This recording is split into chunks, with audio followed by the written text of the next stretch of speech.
មើលវីដេអូនេះហើយកុំលេបទឹកមាត់អ្នកនរគ្នានេះខ្ញុំថតទុកពេលខ្ញុំទិញ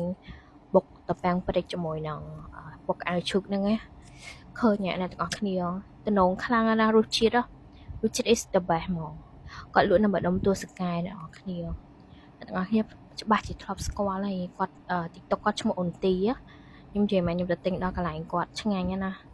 ខ្ញុំទៅទិញមួយដងហើយខ្ញុំនិយាយត្រង់ខ្ញុំយកទៅ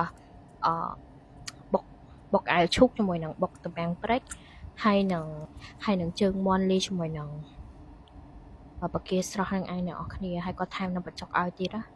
ខ្ញុំញ៉ាំម្នាក់ឯងអត់អស់ទេខ្ញុំនិយាយត្រង់ប៉ុន្តែវាឆ្ងាញ់ពេកអញ្ចឹងទៅខ្ញុំថតទុកមើលទៅក៏ខ្ញុំថតបញ្ញាអ្នកនរគ្នាទៅព្រោះអីរសជាតិវាឆ្ងាញ់មែនបើសិនជាអត់ឆ្ងាញ់ខ្ញុំអត់ថតទេខ្ញុំនិយាយត្រង់ខ្ញុំអត់ចេះខុសរបៀបទេតែអត់ថាអត់ទេបើថាឆ្ងាញ់គឺ recommend តហ្មងហើយមើលវីដេអូនេះឲ្យឃ្លានបន្តទៀតហើយយីមែនអ្នកទាំងអស់គ្នាវីដេអូនេះខ្ញុំបានកំងបុកអាវឈូកលាយតប៉ាំងព្រេចមកខ្ញុំនិយាយត្រង់រសជាតិគឺប្លែកហ្មងស្រាប់ខ្ញុំអត់សូវចេះញ៉ាំប្រហុកខ្លាំងប៉ុន្តែបើសិនជាអ្នកដែលគាត់ចូលចិត្តញ៉ាំប្រហុកគាត់អាចសុំគេដាក់ប្រហុកឲ្យច្រើនទៅដោយសារតែខ្ញុំអត់សូវចូលចិត្តញ៉ាំចឹងខ្ញុំឲ្យគាត់ដាក់តិចតែរសជាតិគាត់ទោះបីជាអត់សូវមានប្រហុកខ្លាំងក៏រសជាតិគាត់ដុតឆ្ងាញ់ហ្មងប្លែកខ្ញុំនិយាយត្រង់វាប្លែកសម្រាប់ខ្ញុំដោយសារតែខ្ញុំអត់ដែរញ៉ាំតប៉ាំងព្រេចហើយបុកលាយកៅអៅឈូកជាមួយជើងមាន់ជាមួយនឹងបកាស្រស់ចឹងទេរសជាតិគឺប្លែកឆ្ងាញ់មែនតើណាហើយនិយាយមែនខ្ញុំវយនេះគឺខ្ញុំចង់ស្រក់ទឹកមាត់ម្ដងទៀតហើយរសជាតិវាឆ្ងាញ់ពេកហើយមាននំបញ្ចុកនៅក្នុងហ្នឹងទៀតហើយតម្លៃរួមហ្នឹងតែ10000ដូចជា15000ខ្ញុំភ្លេចបាត់ហើយពួកអីពេលហ្នឹងខ្ញុំកំងគាត់ឲ្យគាត់ដាក់លាហ្នឹងហើយដល់ពេលមកដល់ញ៉ាំចង់អត់ចង់អស់ទៀតអើយឃ្លាន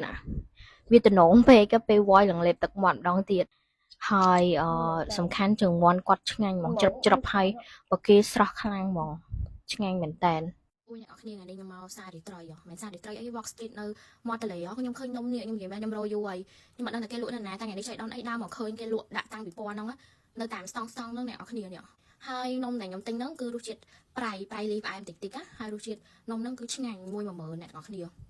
រសជាតិ is the best មកខ្ញុំនិយាយមែនខ្ញុំរោនំហ្នឹងនៅពេញយូរហើយតែអត់ឃើញមានអ្នកគេសបោអ្នកលក់អីអ្នកនរគ្នាតែបើខ្ញុំកាលនៅប៉ែតនំហ្នឹងគឺសបោមកហើយខ្ញុំចូលចិត្តញ៉ាំកាលពីនៅក្មេងរសជាតិហឹររសជាតិផ្អែមអញ្ចឹងណាមានគាត់មានអីពីលើនេះខ្ញុំសុំគាត់ add គាត់ពីលើតែគាត់អត់មានដាក់អាតាណាប់ strawberry ឬក៏តប៉ាំងបាយជូរច្បាច់ពីលើអ្នកនរគ្នាគាត់អត់មានអាណងអញ្ចឹងទៅគាត់មានតែសូកូឡាតែខ្ញុំអត់យកទេខ្ញុំឲ្យគាត់ដាក់តែគាត់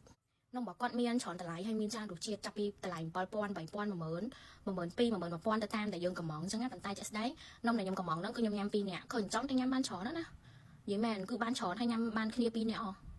ឃើញគាត់ដាក់តិចចំប៉ុន្តែចាក់ស្ដែងពេលញ៉ាំទៅគឺច្រើនមកខាងមកពេញមាត់ហើយគាត់ដាក់លីពងឲ្យខ្ញុំពីលើនឹងច្រើនព្រោះខ្ញុំសុំគាត់អេតថែមតែគាត់អត់គាត់លុយពីលើនឹងទេពួកអីអាហ្នឹងអស់10000អញ្ចឹងណាទាំងដាក់គាត់ហើយនឹងថែមពងគាត់មានលក់នៅមាត់ទន្លេហ្នឹងអ្នកខ្ញុំតាមស្តង់ហ្នឹងគឺស្តង់គាត់ឲ្យលក់ជារៀងរាល់សារអាទិត្យអញ្ចឹងណាសារអាទិត្យគឺដឹងតែមាននំហ្នឹងហ្មងតំណងខ្លាំងមើល